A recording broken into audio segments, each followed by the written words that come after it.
Hi, I'm Beverly Banov Brown. I am a life and love mentor and intuitive, and I've been doing this work now for about 30 years, starting in the 80s back in New York City. I live now in the Tampa Bay area of St. Petersburg, Florida, and I still can work with people all over the world through the wonder of high tech. And also low-tech phones.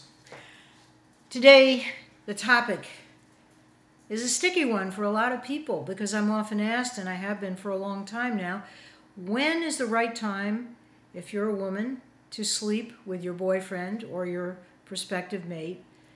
And when is it right to wait? That is a fairly complicated question and a very significant one depending on what it is that you as a woman are looking for in a relationship. Are you at a point in your life, for example, where you're really just looking to have some fun, where you were newly out of a marriage or broken up from a relationship, you've done some healing, you're feeling cleared with your former partner and hopefully the other partners you've ever been with, and you just really want to date a lot and check out a lot of different people. That's one objective.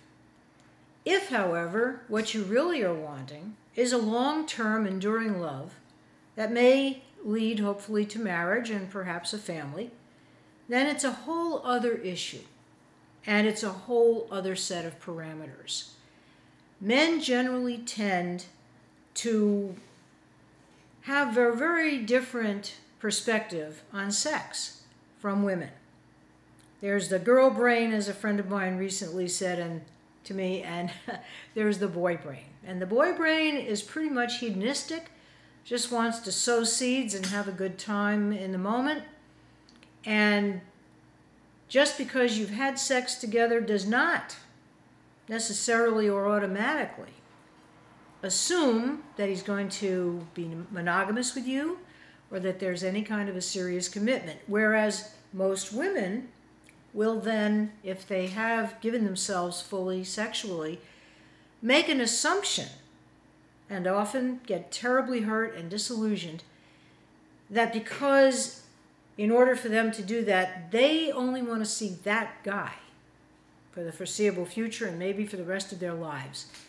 And so if there hasn't been a very direct and clear conversation and agreement between the two, there's room for tremendous hurt. I've seen too many marvelous women of all ages get terribly disappointed, horribly hurt, and whenever there's been unclarity about this, they've wound up feeling used many times.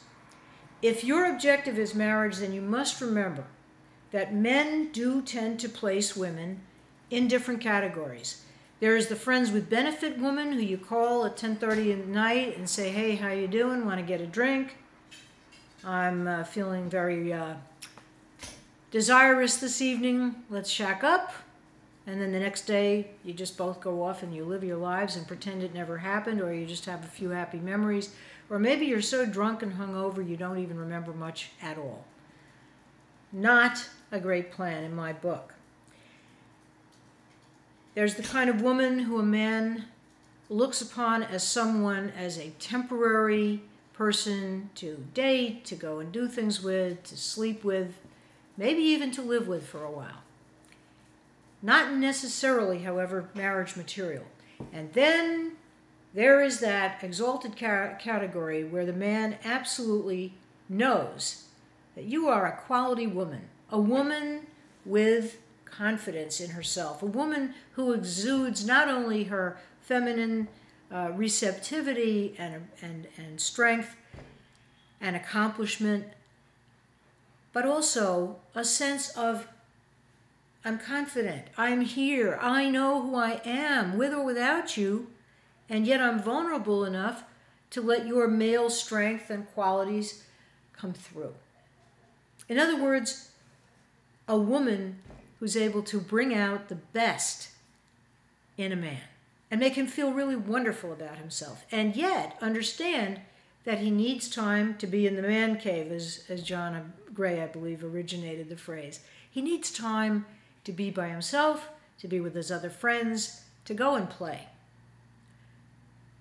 And that is not at any level a rejection of you.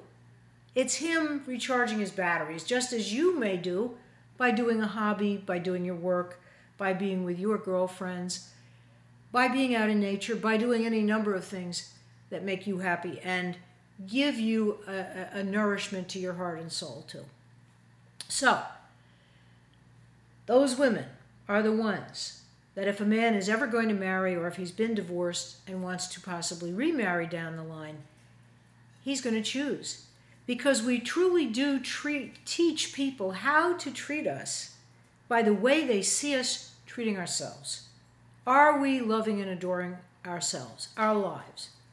Are we taking care of our physical, emotional, mental, and spiritual health?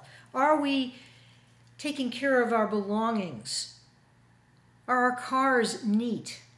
Do we get the oil changed? I know it sounds very superficial, and it's a metaphor for life. Cars are our vehicle, if we have them, for getting around on this planet. Are we taking care of our homes? Another vehicle for the physical body so that the mind and spirit can have experiences. Those are the women, generally, who a man will recognize right off the bat. And it has very little to do, actually, with how even your features are, or your figure is thin, or whatever you're using as a yardstick based on what you've been taught to believe. It's a matter of respect. Are you respecting yourself? Because if you are, and you set healthy boundaries, most men will respect you. And so, we come to the answer to the question. What I found over and over again, and I know this is not the most popular thing you've ever heard me say, the women who have as an objective marriage are the women who generally are wise to wait before they sleep with their boyfriends. Because the man who really wants you to be his wife eventually will honor you more, because you set a standard, you set a bar, you didn't go below it, you stayed at it, or raised it higher above. Because ultimately, men just want to be with a woman they can really love, respect, laugh with, someone who makes them feel more alive and more themselves. And women, isn't that really pretty much what you want from your man?